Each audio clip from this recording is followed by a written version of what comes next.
आधीचे 2 लेक्चर्स जे होते तुमचे ते आय थिंक 5 मार्क्स किंवा 15 मार्क्सला होते ते. Early 3 topics. Okay. So let's start.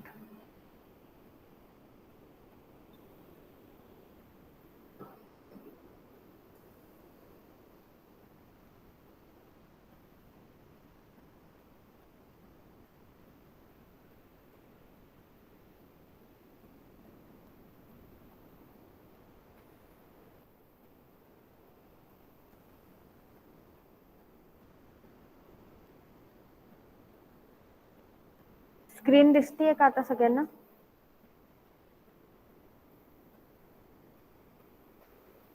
Yes, ma'am.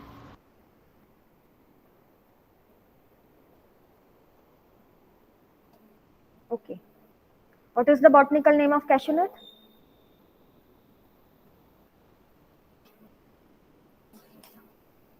Cashew नटचं काय बॉटनिकल नेम? फॅमिली कुठली आहे कॅश्यू नटची? Anacardiaceae. अजून कुठल्या क्रॉपची फॅमिली अॅनाकार्डियासी आहे?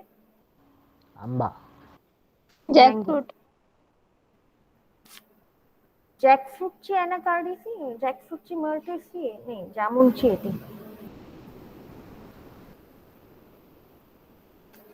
ओके. ओरिजिन काय आहे तुमचा? ब्राझील. पोर्तुगीज डच का? Portugal. Portuguese introduced, but origin is Central America, Brazil. Okay. पोर्तुगीजने इंट्रोड्यूस केलं. पोर्तुगीज पण तिकडे होते. And they introduced it to the Malabar coast or the coastal areas of your India. Okay. कुठल्या साली कुठल्या year मध्ये आला सेंचुरी मध्ये? 16th century. Vasco da Gama. Century कुठली? 16th century.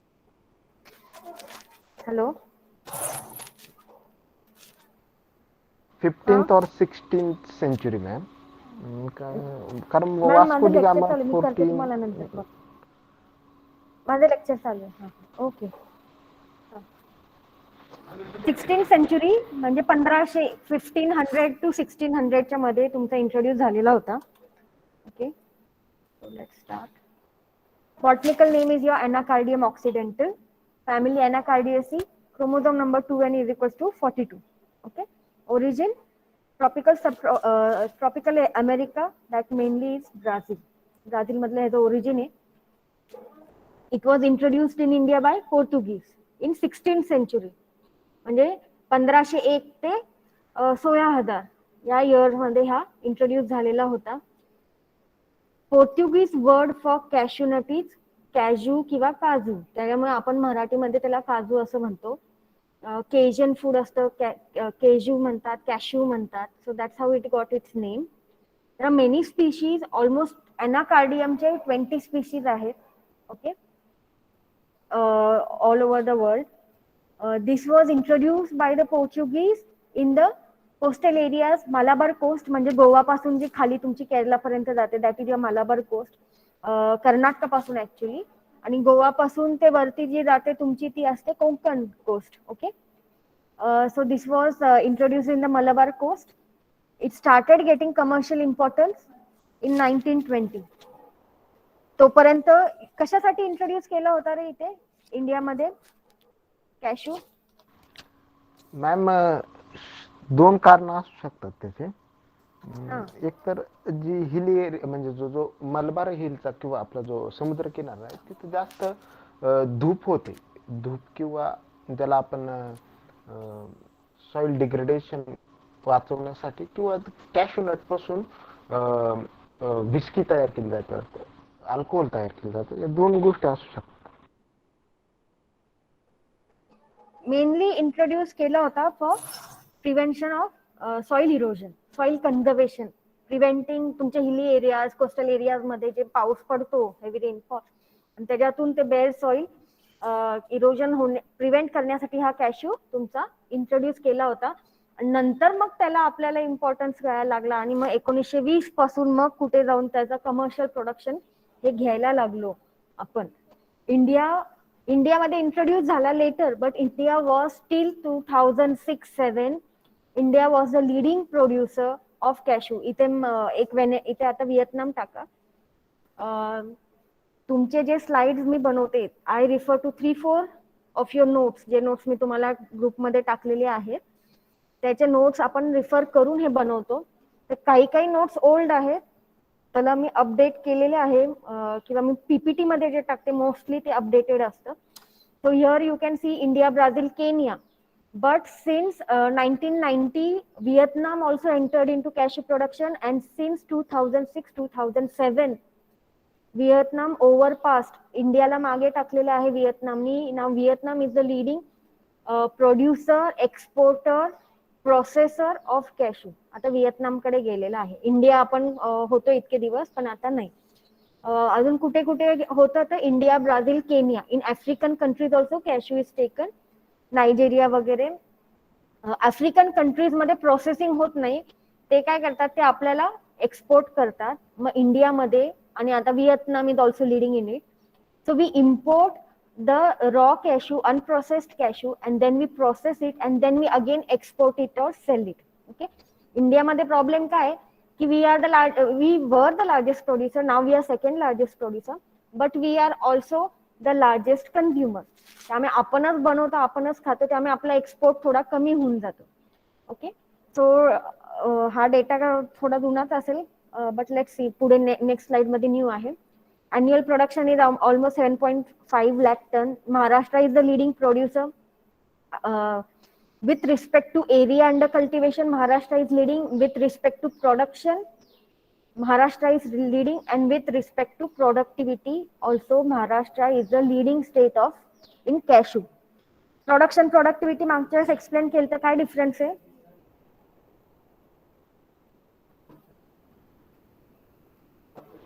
प्रोडक्शन म्हणजे मॅम आपण जे आता सध्या उत्पादन घेतोय ते, आणि प्रोडक्टिव्हिटी म्हणजे कमी जागेत जास्त. समजा आता गुजरातमध्ये गुजरातमध्ये एखादं पीक जास्त पिकतंय, त्याचा एरिया कमी असून सुद्धा तिथं प्रोडक्टिव्हिटी जास्त असू शकते. तुम्ही मागच्या वेळेस उदाहरण दिलं होतं आंब्याचं का केळी, आपण बनानाचं वगैरे बघितलेलं. प्रोडक्टिव्हिटी म्हणजे production divided by area. Okay, हे लक्षात ठेवा formula, production divided by area. Let's move ahead. पुढे स्लाइड्स मध्ये आहे प्रोडक्टिव्हिटी, पण आपण बघू ते. India's cashew is considered to be one of the best quality.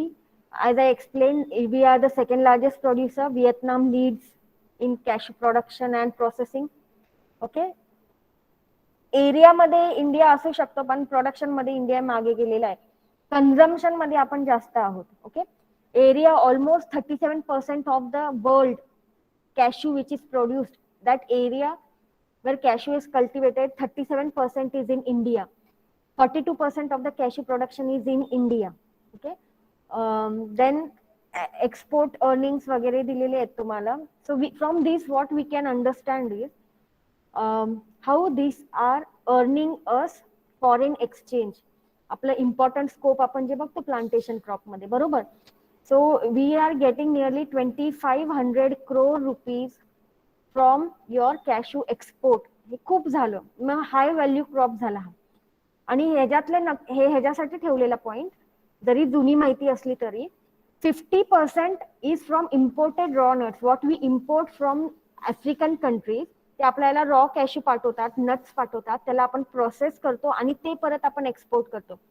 म्हणजे आपण आपला पण कॅशू प्रोसेस करतो, आपण दुसऱ्या देशातून पण कॅशू घेऊन प्रोसेस करतो.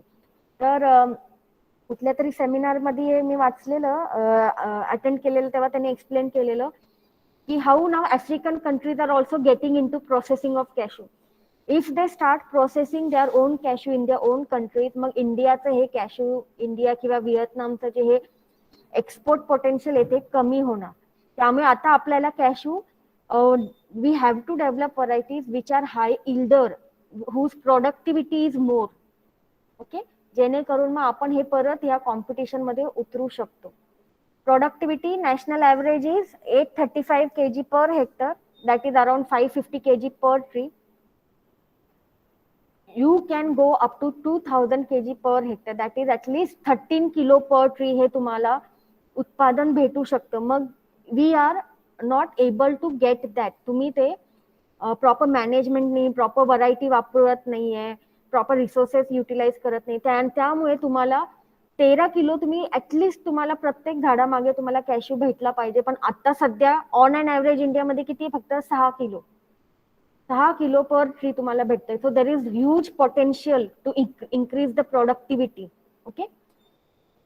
Maharashtra state is having highest productivity of about 1500 kg per hectare because we are having drip irrigation, mulching techniques. We can even do ultra high density planting. After that comes your Kerala. तर इथं हे आहे recent statistics तुमचं 2018चं. Here you can see हा stable आहे basic, त्याला मी मॉडिफाय केलेलं आहे. Maharashtra 191,000 hectare area is under cashew cultivation. Odisha आपल्यानंतर येतं ओडिसा 193. हे फ्लक्च्युएट होत राहतं ओडिसा आणि महाराष्ट्राचं. तर इथं जर बघितलं महाराष्ट्र 3 वर्ष पुढे होता, फक्त आता रिसेंट 18 मध्ये ओडिसा थोडा पुढे गेलाय. But let's consider Maharashtra has highest area under cashew cultivation, followed by Odisha, then comes your Andhra Pradesh, Tamil Nadu, Karnataka and finally Kerala. Okay. बाकीचे मायनर स्टेट्स पण इथे दिलेले आहेत, तुम्ही बघू शकता. आसाम, छत्तीसगड आहे, गुजरात आहे, नॉर्थ ईस्टर्न स्टेट्स आहेत तुमचे. सो राईट फ्रॉम गुजरात, तुमची कोस्टलाईन गुजरात पासून जी चालू होते, मग महाराष्ट्र येईल, Goa, Karnataka, Kerala, then your Tamil Nadu, Andhra Pradesh, Orissa, West Bengal. Then you go to your north eastern countries, Manipur, Meghalaya, Mizoram, Nagaland, Tripura. Okay. Assam, हे सगळे ह्याच्यामध्ये आहेत. अरुणाचल प्रदेश सोडला तर बाकी सगळे नॉर्थ ईस्टर्न स्टेट्स ह्याच्यामध्ये आहेत. So this entire coast line you are getting in to your cashew production. तर तुम्हाला इथं स्कोप आहे. एरिया आपण बघितला, प्रोडक्शन आपण बघू. So Maharashtra leads in production and therefore Maharashtra leads in productivity also. पर तुमचं महाराष्ट्राचं किती प्रोडक्शन आहे? Total production in Maharashtra state is 270,000 metric ton. मग पर हेक्टर किती आहे त्याचं production? 1.41 metric ton per hectare याचं प्रोडक्शन आहे. 1 मेट्रिक टन म्हणजे किती किलो असतं? 1000. 1000 म्हणजे हे किती झालं? 1.41 म्हणजे किती झालं? हे 1400 किलो. 1400 किलो पर हेक्टर तुमचं येऊ शकतं. तेच तुम्ही ओडिसामध्ये गेला तर किती झाले तुमचं? 500.5 झालं तुमचं. तुमचं इथे प्रोडक्टिव्हिटी काय झालेली आहे? कमी आहे. त्याच्यानंतर आंध्र प्रदेशची किती आहे? हा, ही जी केजी मध्ये आहे, हे ते म्हणजे फळ धरून, दोन्ही फळ धरून कनिष्ठ बियांचं आहे.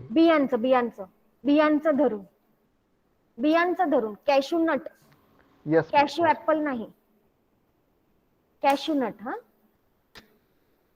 नटचा तुमचा आहे यील्ड. मग तुमचं Andhra Pradesh is also having very low productivity 0.63. मग जर असं बघितलं तर केरलामध्ये एरिया कमी आहे पण प्रोडक्शन ही जास्त आहे. So after Maharashtra productivity is higher in Kerala. Okay. Then comes your Karnataka, Andhra Pradesh, आणि मग ओडिसा आणि तमिळनाडूची प्रोडक्टिव्हिटी खूप कमी आहे. मग ह्यांना इथे स्कोप आहे. एरिया तर तुमचा आहेच, पण तुम्ही त्याला मग अशी बघितल्याप्रमाणे 6 किलो पर ट्री तुम्हाला भेटतंय. तुम्ही 13 किलो पर्यंत जाऊ शकता. You can go till 15 kgs also, but on an average at least you can aim for 13 kgs per tree. Employment, cashew can give employment, हे तुम्ही परत इम्पॉर्टंट स्कोप मध्ये लिहू शकता. एम्प्लॉयमेंट जनरेशन हे तुम्ही जेव्हा पाठ करता ना, तुम्ही आता तुम्हाला ठीक आहे, तुम्हाला थेरॉटिकल क्वेश्चन्स नाही आहेत, ऑब्जेक्टिव्ह आहेत, पण जेव्हा पण तुम्ही थेरॉटिकल क्वेश्चन्स लिहिता तेव्हा तुम्हाला हे पॉइंट्स जुळवता आले पाहिजे. सो वी हॅव अंडरस्टूड की employment generation is one of the importance of your plantation crops. तर तिथे जेव्हा लिहिता की plantation crop, fruit crop generate employment, तिकडे एक्झाम्पल टाकून द्यायचं. Example, cashew give employment to 5 lakh people in plantation and factory. जेव्हा तुम्ही असे एक्झाम्पल्स देता तेव्हा तुमचा पेपर हा स्टँड आउट होतो फ्रॉम अदर स्टुडंट्स, कारण का पाठ करून सगळे तेच लिहिणार आहे. पण जेव्हा तुम्ही इकडून तिकडून पॉइंट आणता, आता प्रोडक्टिव्हिटीचा पॉइंट सांगितला आपण की Maharashtra leads in productivity in cashew, in banana. असे जेव्हा तुम्ही टाकता तेव्हा तुमचा पेपर हा स्टँड आउट होतो. आणि हे तुम्हाला पुढे कुठल्या पण एक्झाम्स तुम्ही जेव्हा देता, तुमचे एमपीएससी असो युपीएससी असो, जेव्हा तुम्ही थेरॉटिकल लिहाल ना, असंच लिहायचं, your paper should stand out, everyone will have basic points, what makes the difference is, अशी तुम्ही जेव्हा स्पेसिफिक उदाहरणं देता तेव्हा तुमचा पेपर हा स्टँड आउट होतो. So 5 lakh people can be employed in your cashew plantations. Processing units, as I told, 50% of our cashew we are processing is coming from countries from Africa. Okay, बाकी बाहेरच्या देशातून आपण घेऊन आपण process करून त्याला आपण एक्सपोर्ट करतो. So there is double advantage. We are processing even Indian cashew products, cashew yield, and we are also processing the yield from other countries. आणि ह्याला आता आपली कॉम्पिटिशन आलंय व्हिएतनाम आपल्याला कॉम्पिटिशन देते ह्या प्रोसेसिंग मध्ये, आणि त्यामुळे Vietnam has become the largest producer exporter of cashew. Few importance of cashew, cashew nut and cashew apple. Cashew apple जे आहे हे काय असतं कॅशू ऍपल म्हणजे, कॅशू ऍपल कुठला पार्ट आहे, तो फ्रूट आहे का? आपण जेव्हा हा तुमचा कॅशू नट आहे, this is the nut and this is known as cashew apple, correct? Is cashew apple the fruit? हा फळ आहे का कॅशू ऍपल? ओरिजिनल फळ आहे का हा? No ma'am. कुठला पार्ट आहे तो मग, माहितीये कुणाला?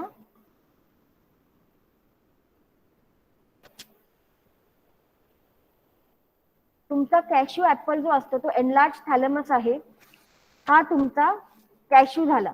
फर्स्ट द नट डेव्हलप्स, आणि नटला जो जॉईंट असतो तुमचा थॅलेमस खालचा पार्ट, तो तुमचा तो मग डेव्हलप होतो. So cashew apple is a false fruit, enlarge thalamus आहे. Original fruit is this nut. Okay, जेव्हा कॅशू पण बनतो, आता समीरच्या शेतात आहे त्याला माहिती असेल, आधी नट डेव्हलप होतो, पॉलिनेशन वगैरे झालं ना, छोटासा नट येतो आणि मग नंतर तो कॅशू ऍपल एनलार्ज व्हायला लागतो. Okay, so therefore we'll see cashew apple is the fleshy peduncle, thalamus किंवा the part which connects the flower to your stem. Okay, so this is juicy, sweet and astringent. Astringent म्हणजे आवळा पण तुमचा astringent taste मध्ये असतो. Okay, it is rich in vitamin C. Then you can, in India we make the alcohol from this cashew apple, this fleshy peduncle or the thalamus, that is known as fenny. गोव्यामध्ये हे बनतं.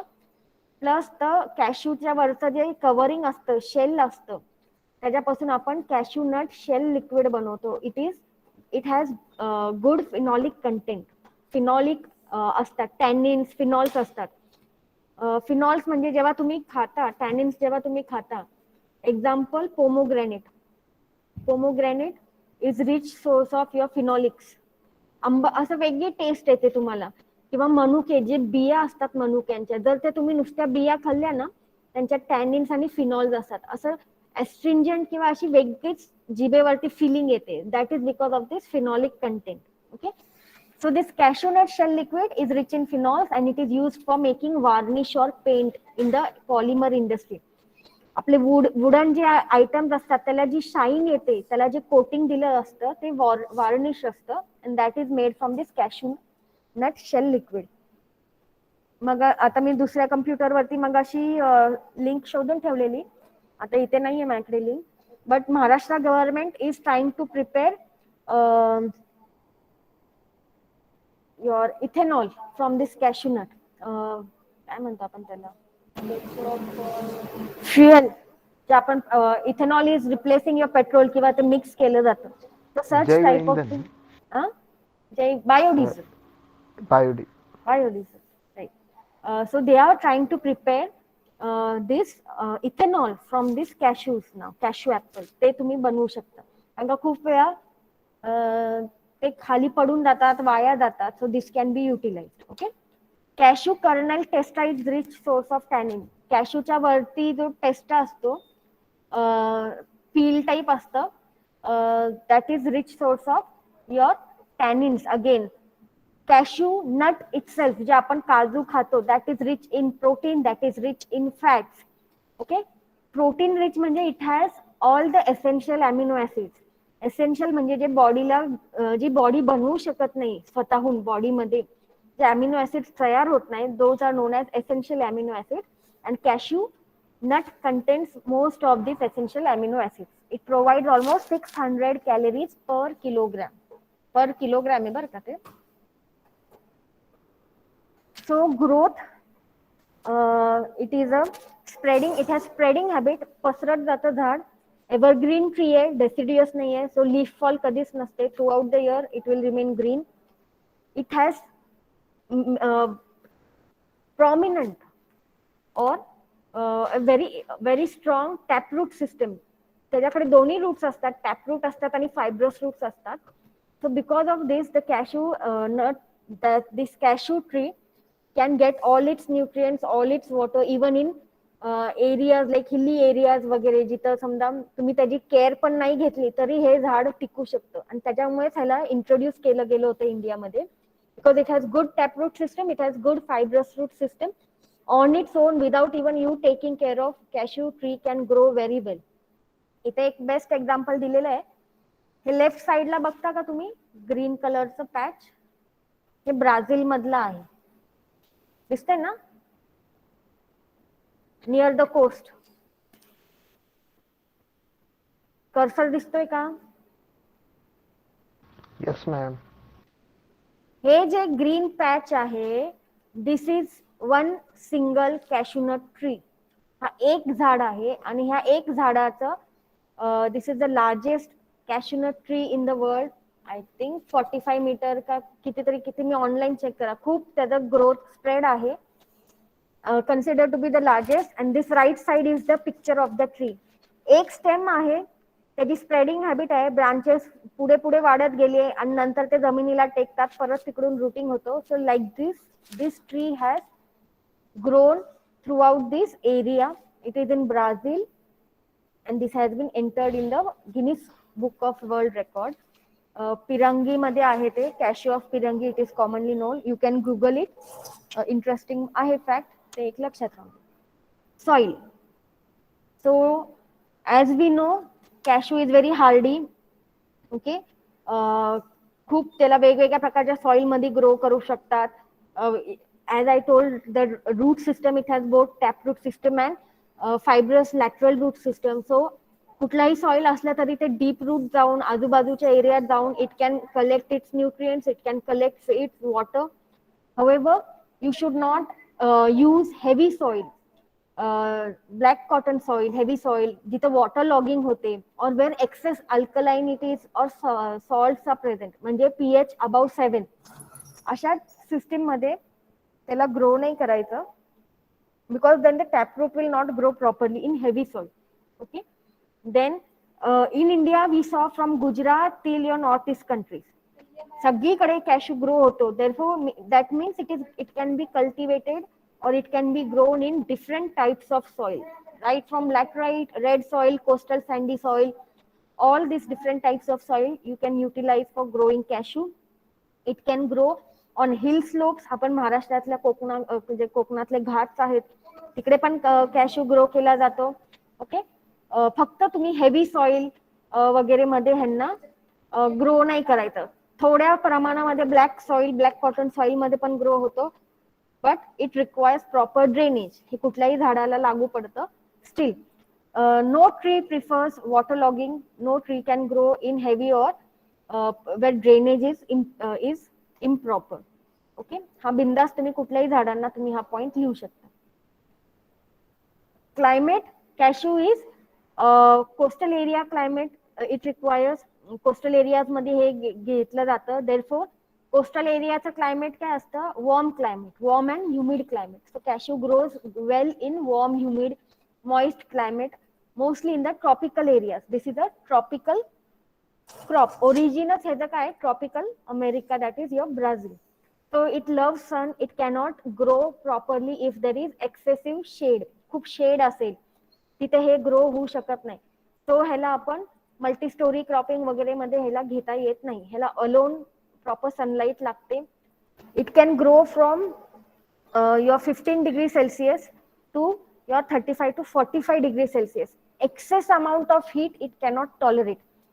45 च्या वरती जर heat गेली तर त्याला fruit development मध्ये प्रॉब्लेम येतो. फ्लावरिंग आणि फ्रूट डेव्हलपमेंट मध्ये प्रॉब्लेम येतो. Plus if the temperature go below 15 or 10 degree Celsius, it will get frost injury. It is sensitive. Any tropical fruit crop is sensitive to low temperature. म्हणून ह्याला coastal areas मध्ये काय होतं, तुमचं day and night temperature difference जास्त नसतो coastal एरियामध्ये. Correct. Day temperature and night temperature do not have much difference. Therefore coastal area is more suitable for such crops. It can grow on hilly areas also up to 600 to 700 meter from mean sea level. म्हणजे hilly areas मध्ये पण हा तुमचा घेतला जातो. Okay.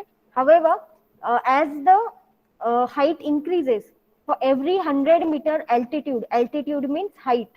Latitude, longitude हे तुम्हाला माहिती आहे. Altitude is your height. For every 100 meter altitude, प्रत्येक 100 मीटर जेव्हा तुमची उंची वाढत जाते तसं तसं त्याला 3 दिवस फ्लावरिंगला डिले होत जातो. करेक्ट.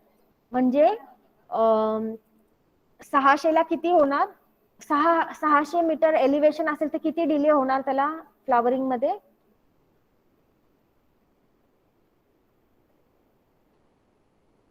$200 दिवस ना.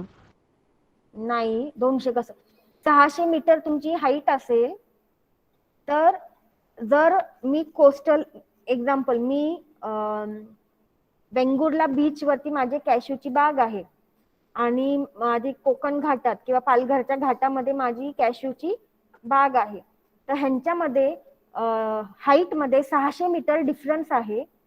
तर माझ्या कॅशूच्या जे कोकणातल्या बीच वरती झाडे त्याला जर 1 तारखेला फुलं आली तर माझ्या हिली एरिया मधल्या कॅशूला कुठल्या तारखेला फ्लावर देणार, किती डिले होणार त्यांना. 18 दिवस त्यांना डिले होणार. On an average for every 100 meter altitude. 100 meter जशी हाईट वाढते 3 दिवस डिले होणार. 200 मीटर असेल तर 6 दिवस, 300 असेल तर असं ते वाढत जाणार. So because temperature will change. Correct. As the height increases, your temperature starts decreasing. हे मी आधी मला आठवत नाही आता, बहुतेक प्रत्येक 100 मीटरला 1 डिग्री सेल्सिअस का काहीतरी टेम्परेचर चेंज होतो. ते तुम्ही गुगल करू शकता. हाईट जशी वाढते तसं किती टेम्परेचर डिक्रीज होतं. Rainfall, it can grow in 50 to 50 centimetre of rainfall. Usually coastal area, even north east मध्ये तुमची खूप प्रॉपर रेनफॉल असते. So it can easily grow in such areas. Okay, now we'll come to your different varieties of your cashew nut. वृषालीनी हे केलेलं आहे already assignment व्हरायटीजची, तिची पण आपण असाइनमेंट बघूयात नंतर. तुम्हाला मी हे मगाशी सांगितलं नाही वाटतं. Directorate of cashew and cocoa development is in Cochin. जिथे तुमचं कॅशू रिसर्च होतं, cashew and cocoa development directorate is in Cochin and directorate of only cashew research is in Puttur, Karnataka. तर कॅशू रिलेटेड जे तुमचे रिसर्च स्टेशन आहेत, जे तुमचे डायरेक्टरेट आहेत, रिजनल फ्रुट्स रिसर्च स्टेशन आहेत, ते तुम्हाला माहिती पाहिजे, कारण का मोस्टली त्या रिसर्च स्टेशन बेस्ड त्यांची नावं असतात. Okay. Now let's see the research station and which varieties they have developed. Okay. First one is your Directorate of Cashew Research Station, Puttur, Karnataka. Objectives ला हे येणार तुमचे रिसर्च स्टेशन आणि कुठे area आहे. Example, where is the directorate of cashew research station, तुम्हाला ते यायला पाहिजे. Okay. So in Puttur, Karnataka they have released different varieties, selection 1, selection 2, I think selection 5 पर्यंत गेलेले आहेत आय थिंक ते. So here you can see the yield potential per kg. 10 kilogram तुमचं पर KG fruit weight आहे, त्याचं फुल वेट आहे त्याचं. आणि कर्नल वेट तुमचं आहे 2.2 ग्रॅम. म्हणजे एकेका तुमच्या नटचं वेट किती असणार आहे, आतमधल्या बियाचं वेट किती आहे, 2.2 ग्रॅम. शेलचं वेट किती असणार आहे तुमचं 28.8%. So this is your different parameters on which basis the varieties वर डेव्हलप. मग तुम्ही आपण काय काय बघतो, इल्ड बघतो, आपण कर्नल वेट बघतो, आणि शेलिंग कशासाठी बघायचं, तुमचं जे नट शेल ऑइल जे बनवतात ते त्याच्यासाठी हे शेलिंग बघतो, आणि किती पर्सेंट ते शेलचं वेट निघून जातात, मग किती पर्सेंट तुमचा फक्त जो बी आपण कॅशू खातो ते आहे. Okay. Then you have Ullal varieties which were developed at Horticulture Research Station Ullal in Karnataka. Ullal 1, Ullal 2, Ullal 4 पर्यंत आहेत. Ullal 5 रिसेंटली झालेली आहे. So total there are 5 varieties of Ullal. तिकडे पण तुम्ही बघू शकता 16, 9, 14, 9.5, 10.5. Kernel weight you are seeing here is बियांचं जे वजन आहे ते इकडे वाढत गेलेलं आहे. Okay. The latest variety Ullal 5, त्याचं कर्नल वेट आहे 9. जी रिसेंट व्हरायटी जी आहे उल्लाल 5 त्याचा कर्नल वेट इथे 9 आलेला आहे. Nut weight I think nut weight त्याचा 9 आलेला आहे. ठीक आहे. So you can see that the new varieties they are trying to increase the nut weight and the kernel weight. Then you have another famous research station in Andhra Pradesh, Cashew Research Station of Baptla. And the varieties is BPP, BPP1, BPP2. Like this, they have till BPP8. 1, 2, 3, 4, 5, 6. 7 नंबरची नाही आहे आणि directly BPP8 आहे. Okay. पुढे आपण ते बघू परत डिटेल मध्ये. BPP8 is the recent one. Then in West Bengal you have regional research station at Jhargram, आणि त्या झारग्राम मध्ये जे रिसर्च स्टेशन आहे on that name itself they have given the variety name Jhargram 1 and recently they have Jhargram 2. Okay. For Odisha, West Bengal, in these areas you can utilize this variety. Then in Kerala you have the research station at Annakayam, so variety name is Annakayam 1, Sulabha and Rudula. Wherever there is another Madakatra research station, variety name is Madakatra 1 and 2. Then comes your Vengurla varieties. This ones we have Vengurla 1, 2, 3, 4, 5, 6, 7, 8 till 9. Recent one is the 9. हे आपण पुढच्या slides मध्ये बघू individually. Then Vridachalam, Tamil Nadu, they have released varieties 1, 2, Vridachalam 1, Vridachalam 2 or VRI 1, 2 till 4. And recent I think अजून त्यांच्या 1-2 varieties आलेल्या आहेत ह्याच्यातल्या. So here you can see other varieties. Vengurla 4, Vengurla 7, BPP 8, Ullal, Madakatra and Priyanka.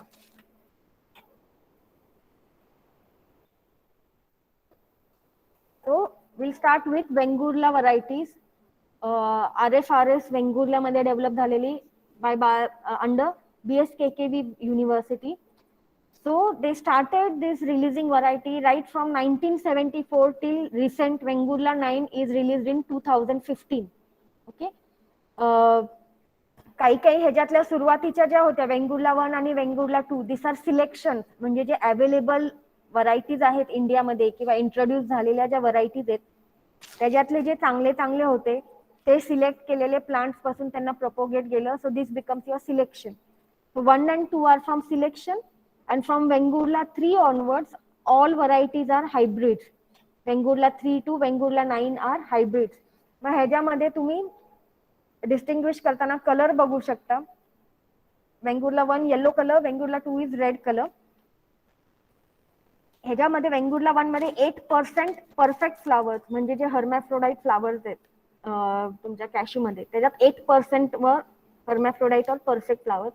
In Vengurla 2 also there were 8% perfect flowers. And मग पुढे as the research has continued, they have increased with the hybridization. They have tried to increase the number of perfect flowers because perfect flowers are the ones which will give fruits. तर Vengurla 3 तुमची जी 1982 मध्ये release झालेली आहे त्याचा 25% perfect flowers आहेत त्याच्यामध्ये. आणि yield तुम्ही बघू शकता 15 to 20 kgs is the yield. nut weight on an average is 9 gram त्याचं नट वेट आहे. मग तुमची वेंगुर्ला 4 रेड पिंक कलर मधली आहे, रिलीज इन 1981-82. हायब्रिड आहे ही पण, आणि ह्याच्यामध्ये फ्लावर पर्सेंटेज हर्मॅफ्रोडाईटचं 35% आहे. Then comes your Vengurla 5, Vengurla 6, yellow colours, both are hybrids. 1984-1991 50% ह्याच्यामध्ये तुमचं हर्मॅफ्रोडाईट फ्लावर्सचं पर्सेंटेज आहे. Recent ones are Vengurla 7 and Vengurla 8, and last one is Vengurla 9. 7 1997, 8 2001, and Vengurla 9 this was released in 2015. All three are hybrids. 7 तर तुमचं 40% तुमचं hermaphrodite फ्लावर्सचं पर्सेंटेज आहे. 8 आणि 9 चं मला काही त्याचा डेटा नाही भेटला पर्सेंट फ्लावरचा, but at least it will be 40 or 40% and above will be the hermaphrodite flower percentage. Okay. This is your Vengurla 9. Orangish color आहे, reddish yellow colour. Bears in clusters. मँगोचे पण आपण फ्लावर्स कसे बघतो, mango flowers are in clusters are panicle. Okay, so this variety also bears the fruits in clusters. This was a hybrid between Vengurla 4, तुमची जी 1981 red कलरची जी hybrid होती, आणि वृद्धाचालम 1. Okay, release in year 2015. On an average the nut weight is 9 gram. Okay, and per tree you can get almost 16 kilogram per tree. So therefore this is the highest yielding variety. मग आता तुम्हाला जे नवीन तुम्ही जर orchard वगैरे घेत असाल तर त्याच्यामध्ये मग you can go for planting of your Vengurla 9. तुमची वेंगुर्ला 8 जी होती त्याचं पर ट्री yield त्याचं मॅक्झिमम 15.7 होतं, आणि वेंगुर्ला 7 हॅड 18.50. ओके, हवेवर तुमचे ज्या पहिल्या वेंगुर्ला 1 आणि वेंगुर्ला 2 होत्या त्याचं yield असायचं 23 किंवा 24 kilo, but finally percent flower कमी होतं आणि त्याचं कॅशू नटचं जे वेट होतं ते पण त्याचं कमी होतं. That's why all this research has been going through in Vengurla for increasing the number of flowers, for increasing the yield, percentage of yield. All this has been put forth. मग तुमचं जे बापलाच्या varieties होता त्याच्यातल्या recent one ह्या 2 आहेत, cashew research station at Bapatla, BPP 10 and this is BPP 11. Okay, these are clonal selections, म्हणजे these are not hybrid. These have been selected from the existing varieties whichever were there, and from those varieties these have been selected. On an average nut weight is 8 gram. Highest yield potential you can get is 2200 kg per hectare. 2200 kg per hectare तुम्ही ह्याचा yield घेऊ शकता. खालचं पण BPP 11 जी आहे ते 2000 kg per hectare तुम्ही त्याचं yield घेऊ शकता. Okay, per tree both are having, here it is 15 kilogram per tree. BPP 11 is also having almost 15 kilogram per tree. You can get the yield. Both are yellow color variety. जेव्हा जेव्हा तुम्ही तुम्हाला हे किती ऑब्जेक्टिव्हला येईल मला वाटत नाही, जास्त डिटेल मध्ये जातील. पण रिसेंट व्हरायटीज जे आहेत तुम्हाला कुठल्या रिसर्च स्टेशनने रिलीज केली, त्याचं नाव, कुठल्या कलरचा फ्रूट आहे आणि कुठल्या इयर मध्ये झाली हे तुम्हाला त्याचं माहिती पाहिजे, किंवा कुठली स्पेसिफिक त्याच्यामध्ये चेंज आलेला आहे. ओके, हायब्रिड आहे की नाही आणि ती सिलेक्शन आहे का हे तुम्हाला माहिती पाहिजे. Okay, so this is the chart. आपण आधी बघितले varieties develop by research station. Here is the chart, varieties which R being cultivated in individual state. तर तुमचं तमिळनाडूमध्ये वृद्धाचलम आहेत, VRI 1 2 3 4 5 असेपर्यंत जाते. केरलामध्ये वेगवेगळ्या टाइप्सचे आहेत, तुमचे प्रियंका आहे, मदकत्र आहे, तो this are in your Kerala. Andhra Pradesh are all release through Bapatla research station of Andhra Pradesh. So all BPP 1, BPP 1 to BPP 11 तुमची आहे Andhra Pradesh variety. Karnataka you have Ullal research station, so you have their ullal varieties. NRCC is released by Directorate of Cashew Research Station, Puttur, Karnataka. The NRCC varieties are through Puttur. Okay, in Maharashtra we have all Vengurla varieties. Vengurla 9 पर्यंत आहे. Goa you have Goa 1, Goa 2, recent one is Goa 2. Orissa Bhubaneswar 1, West Bengal Jhargram 1 and Jhargram 2 तुमची recent आहे. हे link मी तुमच्याशी share करते. This is very interesting link which I found online. Directorate of cashew research Puttur Karnataka यांच्या ह्या cashew व्हरायटीच्या ही लिंक आहे. इंडिव्हिज्युअल स्टेट प्रमाणे तुम्ही जाऊ शकता आणि तिकडे तुम्हाला फोटोज पण आहेत, त्या व्हरायटीची तुम्हाला माहिती पण आहे. Example here is BPP 1. तो ह्याची हिस्ट्री वगैरे बघू शकता, फोटो दिलेला आहे, काय त्याचे कॅरेक्टरिस्टिक्स आहेत, ओके, क्रॉस कशापासून झालेलं, यील्ड किती आहे, हे सगळं तुम्ही बघू शकता. This is your BPP 10. Recent माहिती नाहीये म्हणून मी पॉवर पॉइंट मध्ये टाकलेली आहे. BPP 11 only photos are there from BPP 9. पण बीपीपी 8 पर्यंत ही वेबसाईट अपडेटेड आहे. त्याच्यामध्ये तुम्ही इंडिव्हिज्युअल प्रत्येक व्हरायटीचे तुम्ही इन्फॉर्मेशन ह्याच्यातून काढू शकता. फक्त एकदा नजर टाकायची, डिटेल मध्ये काही एवढं पाठ करायची गरज नाही. तो दिस वॉज आंध्र प्रदेश. गोवा, तुमच्या गोव्यामध्ये तुमची गोवा 1 आहे आणि गोवा 2 आहे. Release in 1999. Goa 2 release in 2007. याचा फोटो नाहीये, तो मी तुम्हाला परत दुसरा दाखवते एक photo. Same way you can go for all different states. Let's go to West Bengal. Jhargram 1 and Jhargram 2. This is the recent variety, Jhargram 2. Okay. कुठल्या रिसर्च स्टेशननी केलेली आहे? Jhargram West Bengal, regional research station from Jhargram West Bengal. Okay. Colour एक लक्षात ठेवायचा त्याचा, कारण का यील्ड तुम्ही पाठ करू शकत नाही, तुम्ही एवढे नंबर्स तुम्ही पाठ करू शकत नाही. Odisha you have Bhubaneswar, Jagannath and Balabhadra. हे तुम्ही बघून घ्या, हे तुम्हाला मी लिंक शेअर करते. This is a new recent research paper from 2019. In this paper they have explained different recent varieties of cashew. दिसतंय सगळ्यांना? Yes ma'am. ओके. ही रिसेंट आहे, directorate of cashew research ICAR ची, तुमची पुत्तूर कर्नाटकाची hybrid 130. Hybrid 130 is the recent variety. High density, ultra high density साठी ही variety तुम्ही वापरू शकता. So they might ask you which is the variety which can be use for ultra high density planting. So it is hybrid 130. Okay. Parents दिलेले आहेत NRCC selection 2 बेड C. Here you can see the detail. These are the fruits, yellowish color. Then you have your Jhargram 2, आपण जी मगाशी बघितली. Okay. West Bengal, developed at the Regional Research Station of West Bengal, released in 2004. It is recommended for east coast of West Bengal, and it is being said to be more better in quality from Jhargram 1 and obviously BPP 8. त्याच्यासाठी हे दिलेलं आहे. Red laterite soil मध्ये ही चांगली येते variety.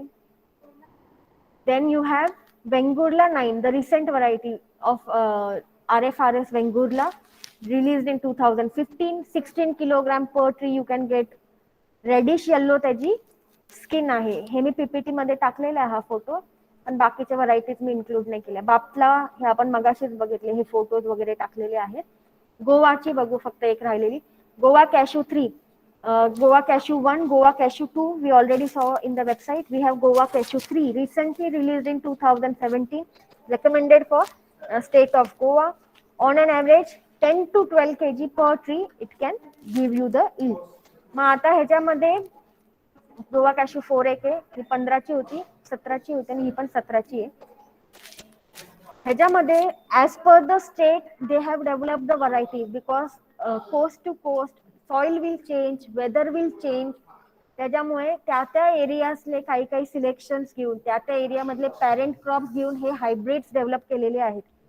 त्याच्यामुळे even in Maharashtra that's why we are having good productivity because we have been continuously research has been going on this in Vengurla on this cashew varieties आणि हायेस्ट आपला 16 kg पर ट्री तुमचं yield जात आहे. आणि अजून त्याच्यात ते सांगत होते की स्टील, आता एक्झाम्पल समीर सांगतो त्याच्या शेतामध्ये जुन्या व्हरायटीज आहेत 50 वर्षापूर्वी, मग तुमचं लँड तेच आहे पण तुम्ही हाय यील्डिंग व्हरायटीज नाही वापरत आहे, रिसोर्सेस नाही वापरत आहे, therefore the productivity will go down. Okay, हे वृषालीने केलेले आहेत. वृषाली सगळे इन्क्लूड केले का ग varieties?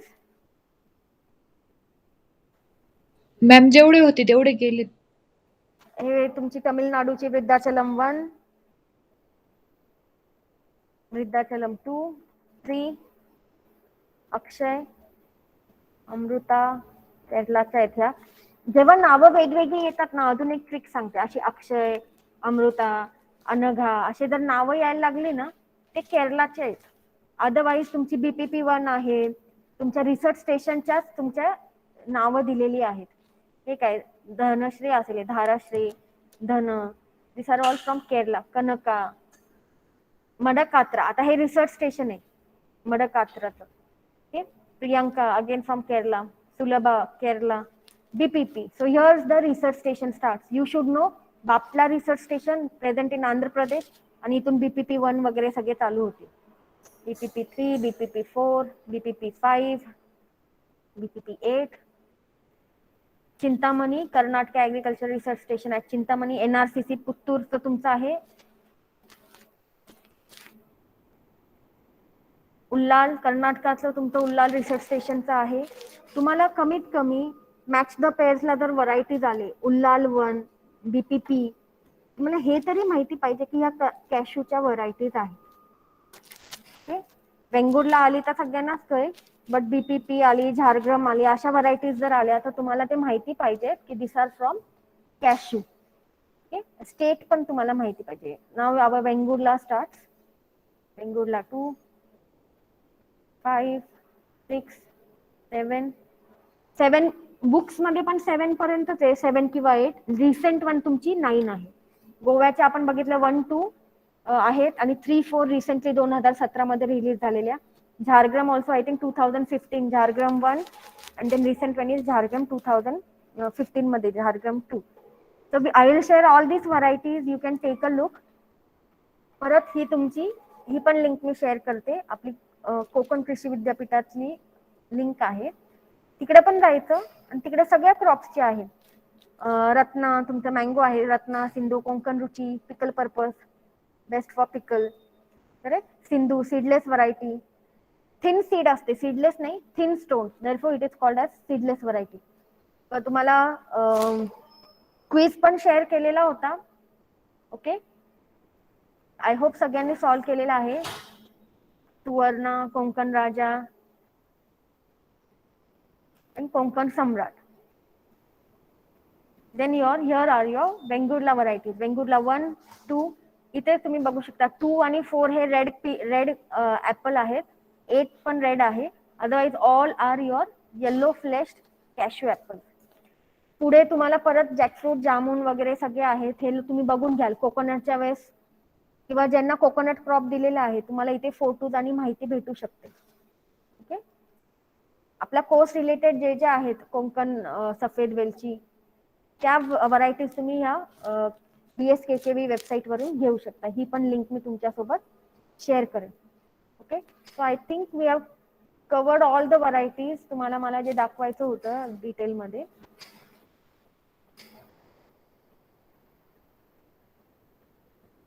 Okay, so now let's move to next, that is your propagation and planting.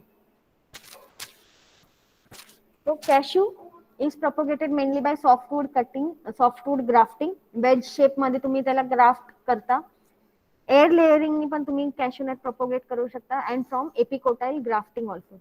Okay, for grafting, rootstock which you can use are dwarfing rootstock like NRC 492, तली परंब 1 आणि V4. Sameer, yes madam. तुमच्या इथं कसले झाडं लावली आहेत तुम्ही, रिसेंट जे लावले तुम्ही? नाही म्हणजे काजूचे का? हा ना, मग काजूचे ह्याच्यातले कुठले टाईपचे काय लावले तुम्ही? कलम लावली, काय केलं तुम्ही? नाही जास्तीत जास्त म्हणजे बीज लावतात. ती कलमं आहेत ना ती हा. चांगली वाढत नाहीत म्हणून बी चांगली वाढते म्हणून ते जास्त तुम्ही लावतात. डायरेक्ट सीड प्रपोगेशन केलं हा हा आणि तेच कुठले करतात. सीड्स कुठून आणले तुम्ही? सेल्स म्हणजे ते तिथलेच घेतात आहेत ना जे चांगले व्हरायटी आहेत ना हा, त्याचेच तुमच्या ज्याला तुमच्या म्हणजे जास्त शेतातले, येतात. तुमच्या हा शेतातले, बरोबर. हा. आणि रिसेंट कधी केलं तुम्ही प्लांटेशन? नाही, दरवर्षी असते. तुम्ही दरवर्षी नवीन रोपं लावता? यंदा पण लावले. हो का? हम्म. बर. मग जेव्हा आता कधी, आता जून जुलै मध्ये लावला असेल ना तू? हा जून मध्ये.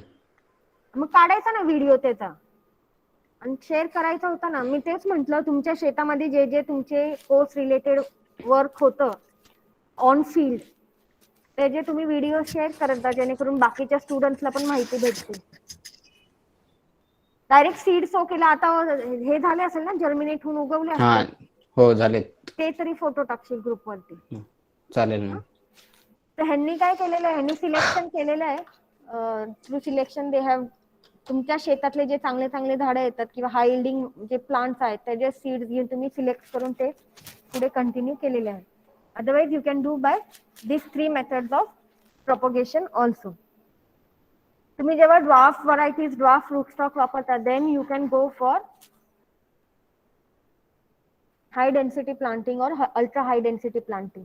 प्लांटिंग डिस्टन्स किती आहे समीर तुमच्या शेतात? 8x8 किंवा 10x10. 8x8 किंवा 10x10. Here you can see June to December you can start planting. Usually we all recommend from June. Rainy season असता establish वगैरे व्यवस्थित होऊन जातं. Planting distance 7x7, 8x8, as he said 10x10 also you can go. You can go for ultra high density or high density planting where the planting distance can be 5x4 meter. मग ह्याच्यामध्ये जर तुम्ही, मग तशी variety पण पाहिजे तुमची, dwarf variety किंवा ड्वार्फ तुमचे रूट स्टॉक्स पाहिजे. So dwarf varieties, there are 2 dwarf varieties of your cashew, Anna Kayam 1 आणि धना. I think हे धनावाली तुमची ह्याची होती, केरलाची व्हरायटी होती. Okay, so these are the 2 varieties. Root stocks आपण मगाशीच बघितले, V4 वगैरे रूट स्टॉक्स आहेत. Pits you can dug 45x45 or 60x60 centimeter size of your pits. Good organic matter, farmyard manure should be put in that. 1 kg neem cake should be put in that, and then you can do the transplanting. Fertilizer, हे तुमची ring method of irrigation पण आहे पुढे. Ring method of irrigation or ring method of your fertilizer application. As the plant grows, first 3 years तुमचं increasing होत जातं, and then proper bearing will start 10 to 12 year onwards. So depending on that, your manure fertilizer doses will vary as the age of the plant increases. 10 compost तुमचा आहे 10 kilo, 20 kilo, 30 kilo, 50 kilo, जसं जसं age वाढेल तसं तसं you can keep on increasing it. Nitrogen, phosphorus and potassium. 5th year onwards, 500 grams of your nitrogen, 200 grams of your phosphorus and 300 grams of your potassium. Usually pre monsoon and post monsoon अशा 2 phases मध्ये तुम्ही split dose करून हे apply करू शकता. Okay, usually recommended is after the rainfall, when the soil is still moist, you can apply these fertilizers through ring method of application will be ideal. Irrigation, initial stages मध्ये तुम्हाला irrigate करावं लागतं summer मध्ये specifically, but after that as we know this has good root system, cashew has good tap root and lateral root system. So after once it is completely established, then irrigation won't be a problem. तुमचं जे directorate of cashew research आहे पुत्तूरचं, they have recommended to irrigate your plants in January to March. Sameer सांग बरं, flowering कधी आहे तुमचं कॅश्यूचं? December. So December onwards the flowering starts. So after the flowering starts, they have recommended you to start irrigating. You should not irrigate the plants before flowering. का नाही करायचं आपण फ्लावरिंगच्या आधी इरिगेट? ताण द्यायचंय मॅडम आपल्याला त्याला, हा, बहार ट्रीटमेंट ताण देण्यासाठी. जर तुम्ही फ्लावरिंगच्या आधी जर तुम्ही इरिगेट केलं ना, डिले होणार तुमचं flowering. It will be extended, delayed. Okay, so therefore for having proper harvesting and also for controlling your tea mosquito bug, which is a pest of your cashew. For both these reasons, recommended to not irrigate the plant before flowering. एकदा flowering झालं की you can irrigate it through January to March. Yield मध्ये तुमचा increase होऊ शकतं. Follow करता का तुम्ही समीर हे रेकमेंडेशन? कोणतं? इरिगेशन फ्लावरिंग झाल्यावरती इरिगेट करायचं करता का तुम्ही शेतात? नाही करत. नाही करत ना. एक तुझ्या आता शेतात आहे ना, एक जी रो असते झाडांची, त्याला करून बघायचं. जे हो. जे रेकमेंडेशन देतात ना ते एकदा करून बघायचं. त्या वर्षी मग यील्ड वाढलं का, मग तसं तुम्हाला इम्प्लिमेंट करता येईल. नाही, आमचा म्हणजे हिली एरिया आहे ना जास्त, त्याच्यामुळे. अच्छा, हिली एरिया असेल. Okay, but still you can try this, see if it is working. It is suppose to increase the yield by double the yield. Okay. Flowering in cashew आपण, ठीक आहे, समीरला खूप क्वेश्चन्स विचारून झाले. ठीक आहे. So there are two types of flowers in your cashew. One is your male flower and one is your hermaphrodite flower. Same pattern कुठल्या crop मध्ये होतं, मेल आणि हर्मॅफ्रोडाइट flower?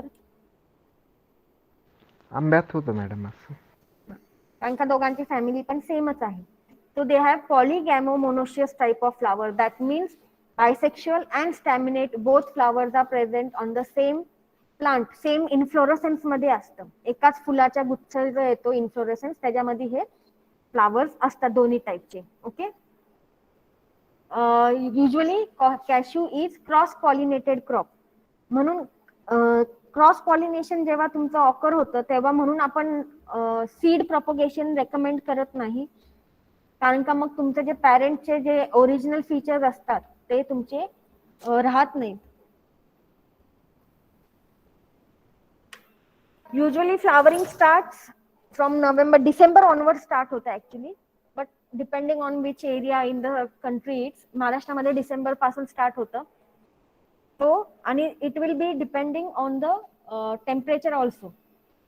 Okay, so from November to February, your flowering will occurs in usually 3 phases. First phase mostly are the male flowers. Second phase usually 60% are the male flowers, 20% are the hermaphrodite flowers. And the second phase flowering is most productive. ह्याच्यामध्ये तुम्हाला जे फळं लागतात. आणि third phase परत तुमचे male flowers देतात. त्याच्यामुळे काय होतं, क्रॉस पॉलिनेशनचे तुमचे चान्सेस हे वाढून जातात. Anthesis takes place morning 9 AM to 3 PM. Usually pollination is by insects, pollination is by bees, wind, butterfly, flies. So various types of agencies can be take a part in the pollination of your cashew flowers. Here is your cashew flower. असं पॅनिकल मध्ये इन्फ्लोरोसेन्स येतं. एका bunch मध्ये तुमचे male female दोन्ही flowers असतात. Same like mango. Pollen दिसतात तुम्हाला, that will be your male staminate flower. Only pollen grains, your anthers and filament is present. Okay, this is your male flower. Female flower किंवा hermaphrodite flower, not female flower. Hermaphrodite flower you will have style stigma. तुमचा stigma आहे, style आहे, खाली ovary असेल आणि इथं तुमचा anther आहे. मग ह्याच्यामध्ये तुमच्या स्टिग्मा आणि तुमच्या अँथर मध्ये डायस्टाइली, आय थिंक ह्याला आपण डायस्टाइली म्हणतो, दोघांची हाईट मध्ये डिफरन्स आहे. त्यामुळे काय होतं, म्हणून जर तुम्ही हे दोन्ही फ्लावर एकमेकांच्या जवळ ठेवले ना, ह्या दोघांची स्टॅमिनेट फ्लावर आणि हर्मॅफ्रोडाइट फ्लावर यांच्या पोलन आणि स्टिग्माची हाईट सेम असते. As oppose to same flower जे आहे त्याच्यामध्ये काय आहे, पोलन खाली असतात आणि स्टिग्मा वरती असतात. तर पॉलिनेशन जरा प्रॉब्लेमॅटिक येऊ शकतं. So mostly cross pollination occurs in your cashew flower.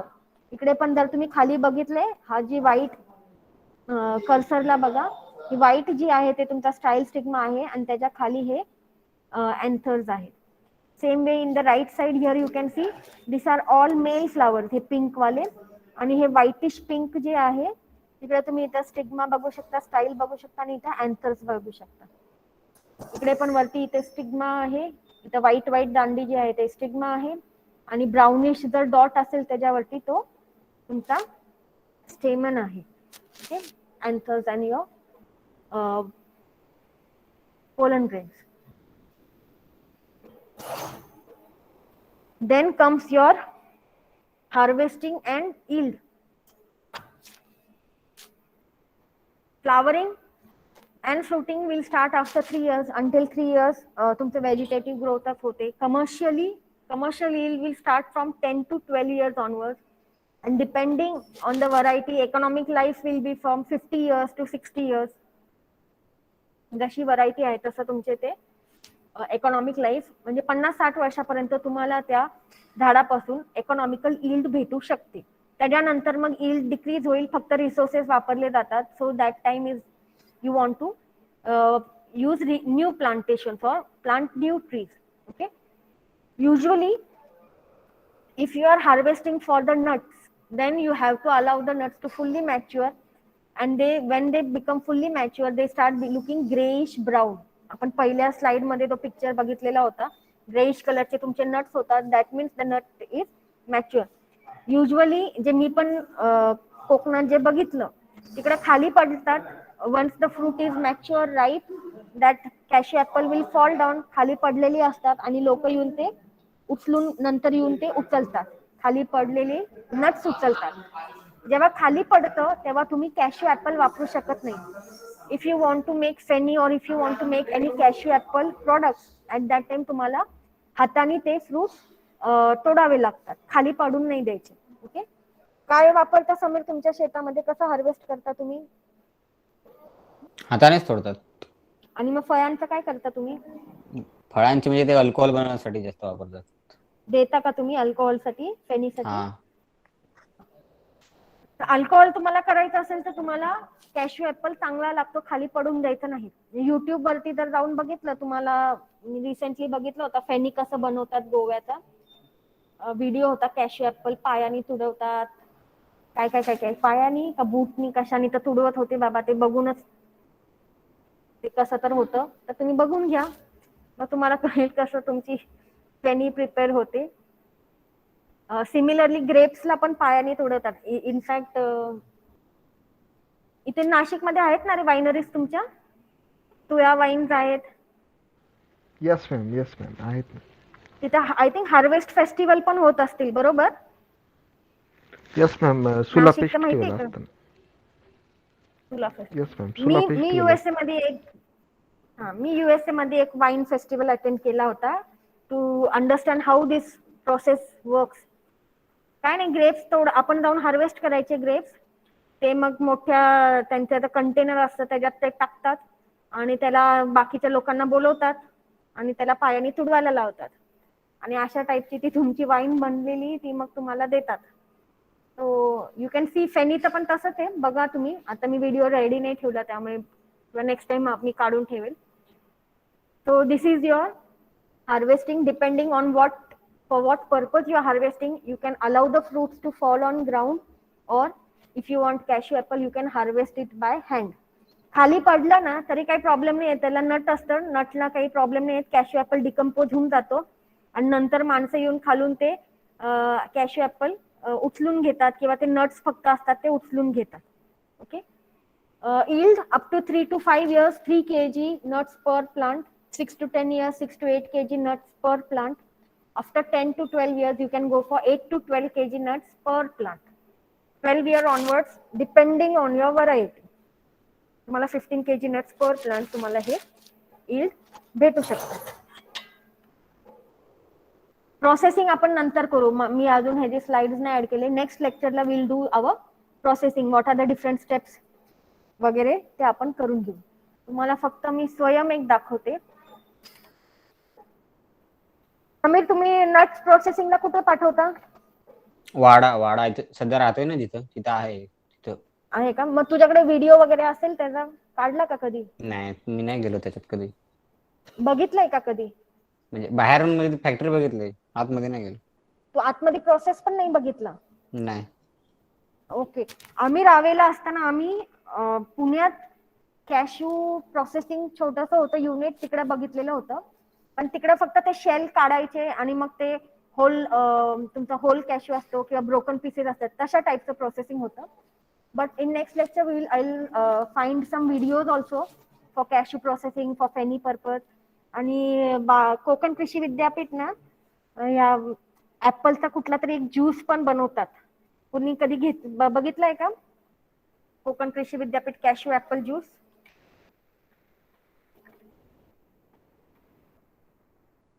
चांगला टेस्टला नसतो, मी एवढं सांगू शकते. आम्ही ट्राय केलेला, आम्हाला तर नाही आवडला हा कॅश्यू ऍपल ज्यूस. फेनी एखाद्या वेळेस ठीक असेल, काय माहिती, लोक गोव्याला जाऊन तर बघतात ते. But this product I didn't like this product. आम्ही बीएससी ला असताना जेव्हा कोकण कृषी विद्यापीठला व्हिजिट केलेली, तेव्हा हाऊसेनी 500 ml हा ज्यूस आणला होता, फेकून दिला सरळ. त्यापेक्षा कोकम ज्यूस तुमचा चांगला आहे. ठीक आहे. सो हिअर इज युअर स्वयं वेबसाईट. तुम्ही सगळ्यांनी आय थिंक रजिस्टर केलेलं असेल. केलं का सगळ्यांनी रजिस्टर? Yes ma'am. तिकडे गेल्यानंतर तुम्हाला कोर्स शोधायचा आहे. सर्च मध्ये गेला की तुम्हाला कोर्स शोधता येतो. ग्वावा टाकलं की तुम्हाला हा पोमोग्रेनेट आणि guava commercial fruit production course आहे इग्नूचा. YCMU नी ह्याला कंडक्ट केलेला आहे. त्याच्यावरती क्लिक करायचं.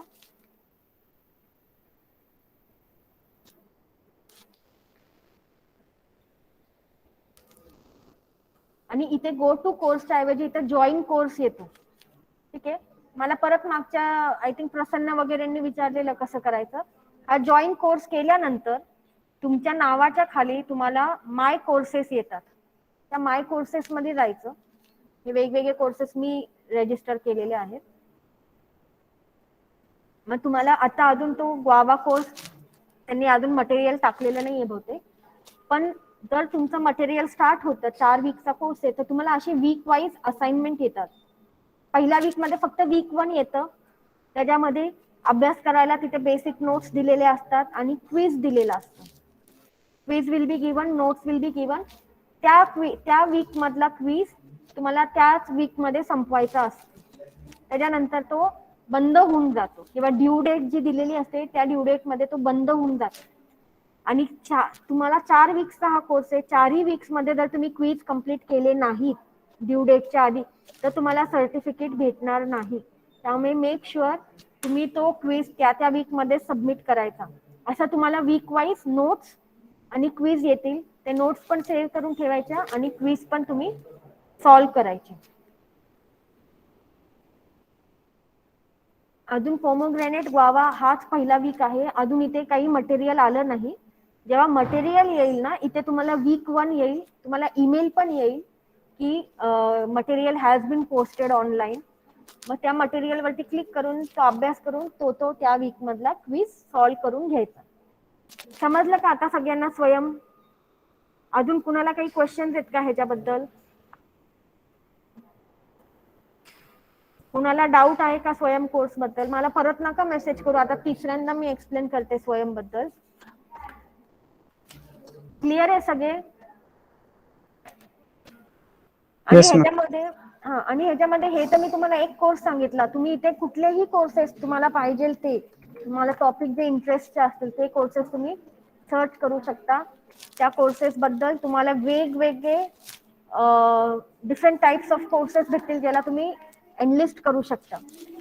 तुम्हाला कम्प्युटर्स, तुम्हाला सायन्स, कुठलाही कोर्स असून दे, तुम्हाला ह्याच्यामध्ये करता येईल. फक्त काय असतं, कधी कधी अपकमिंग आणि ऑनगोईंग, कधी कधी ऑनगोईंग कोर्सेस असतात.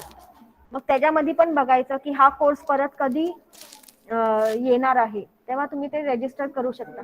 आणि आता सध्या करोना काळात तुमचा प्रॉब्लेम असा आहे की मी सांगितल्याप्रमाणे ग्रेडला काही एवढी व्हॅल्यू राहणार नाहीये तुमच्या.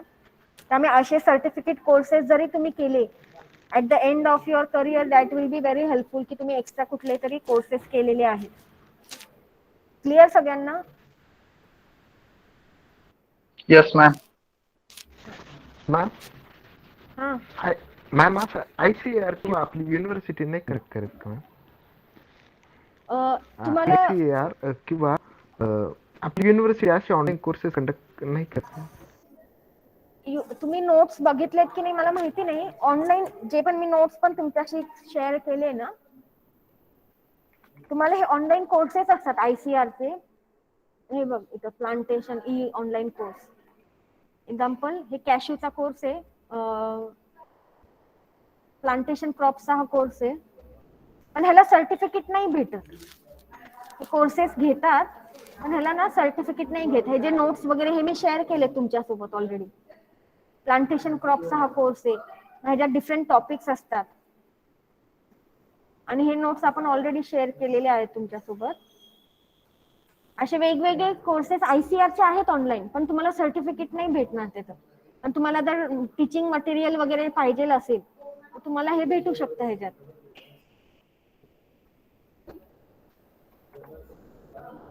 हॉर्ट 102 mango, ICAR mango course number वगैरे ह्याच्यात तुमचे नोट्स आहेत. हे पण आपण रेफर केलेले आहेत ऑनलाईन. जे मी जे PPT टाकते ते मी युजली हे सगळे नोट्स रेफर करून टाकलेले असतात. त्यामुळे कधी कधी एका स्लाइड वरती माहिती वेगळी, एकावरती वेगळी असू शकते, but still I am trying to update it. जे लेटेस्ट आहे ते आपण ह्याच्यात टाकलेली आहे. त्यामुळे आधी जर तुम्हाला खूप कन्फ्यूज होत असेल वगैरे तर आधी PPT रेफर करा. ह्यावेळेस पण PPT मी फुल वर्ड्स वापरले आहेत, जेणेकरून जरी तुम्ही एक PPT रेफर केली तरी तुम्हाला दुसऱ्या नोट्सची गरज नाही. अदरवाईज PPT मध्ये आपण फक्त बुलेट पॉइंट्स ठेवत असतो, सेंटेन्सेस आपण ठेवत नसतो. पण from last year I am using entire sentences, की जेणेकरून तुम्हाला हेच नोट्स म्हणून वापरता येते. हे पण हे तुमचा रिसर्च पेपर मधून वापरलेला आहे. वेंगुर्ला हा रिसर्च पेपर मधून आहे. हे तुमच्या कोकण कृषी विद्यापीठातले आहेत. हे तुमच्या तमिळनाडूच्या नोट्स मधले आहेत पिक्चर्स. हे पण तुमचे तमिळनाडू वगैरेच्या नोट्स मधले. तर फर्स्ट ट्राय टू प्रिफर और रीड द PPT, आणि त्याच्यात जर कुठली माहिती द्यायची राहिली असेल मग तेव्हा तुम्ही नोट्स कडे जाऊ शकता. ठीक आहे. सो आय थिंक स्वयं कम्प्लीट आहे. नेक्स्ट टाइम तुमच्या नेक्स्ट लेक्चरला आपलं कॅशू कम्प्लीट होईल. त्याच्यानंतर मे बी फ्रूट क्रॉप किंवा कोकोनट आपण घेऊ, जेणेकरून तुमचा सिलेबस मधलं जे आहे मेजर पोर्शन आपला कव्हर होऊन जाईल. आपल्या सिलेबस मध्ये आपण पहिले 2 प्रॅक्टिकल्स घेतलेले आहेत. Description and identification of fruits and plantation crops, variety wise जे डिस्क्रिप्शन आहे ते आपण इंडिव्हिज्युअल क्रॉप वाईज घेतो आहोत. तुम्हाला असाइनमेंट पण ह्याच्यावरती दिलेले आहेत. Okay. Propagation method individual crop wise आपण जातो. Paste, disease and physiological disorder आपण थेअरी क्लासमध्ये इंडिव्हिज्युअल क्रॉप वाईज जातोय.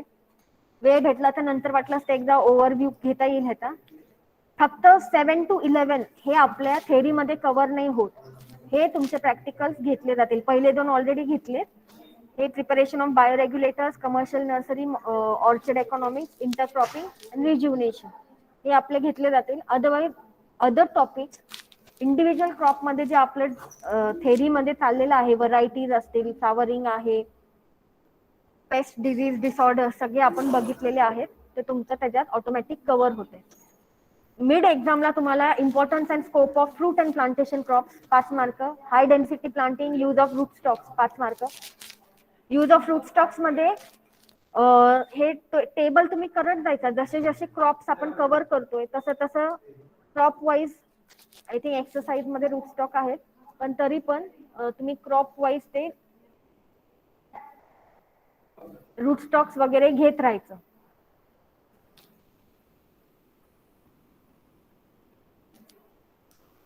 तुम्हाला आयडेंटिफिकेशन आपण दिलेलं होतं मागच्या वेळेस नोट्स मध्ये, तेच आहे.